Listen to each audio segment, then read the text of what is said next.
क्या आप जानते हैं कि रामायण काल में एक ऐसा भी राक्षस था जिससे स्वयं मर्यादा पुरुषोत्तम श्री राम भी भयभीत हो गए थे। एक ऐसा मायावी जीव जिसके सामने आने पर लक्ष्मण भी कांप उठे थे। आखिरकार कौन था वो राक्षस और क्या है उसके पीछे की असली सच्चाई? चलिए जानते हैं आज के इस खास वीडियो में।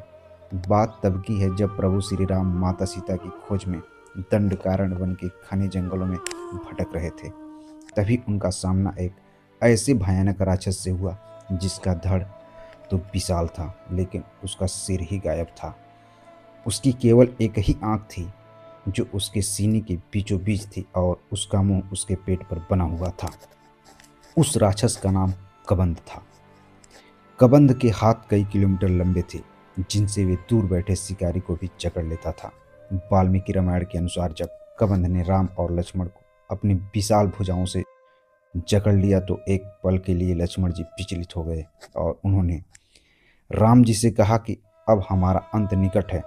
प्रभु श्री राम ने भी उस समय की स्थिति को देखते हुए उसकी शक्ति को स्वीकार किया, लेकिन प्रभु राम डरे नहीं थे, बल्कि उन्होंने लक्ष्मण को धैर्य बंधाया। दोनों भाइयों ने मिलकर कबंध की विशाल भुजाओं को काट दिया।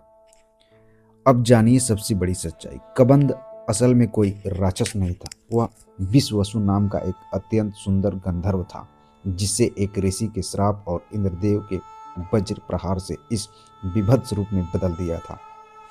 उसने श्री राम से प्रार्थना की कि वे उसका वध करके इस नरक जैसी योनि से मुक्ति दिलाएं। मरने के बाद जब श्री राम ने उसका दाह संस्कार किया तो वह फिर से दिव्य गंधर्व बन गया और उसने ही श्री राम को सुग्रीव से मित्रता करने की सलाह दी थी, जिसके बाद रावण का अंत संभव हो सका। तो दोस्तों, श्री राम जी किसी राक्षस से डरते नहीं थे, बल्कि वे तो संकट को पहचान कर उसका समाधान निकालते थे। क्या आपको कबंध की ये कहानी पहले पता थी? कमेंट में जय श्री राम जरूर लिखें और ऐसे ही रोचक जानकारियों के लिए हमारे चैनल को सब्सक्राइब कर लें। बहुत बहुत धन्यवाद।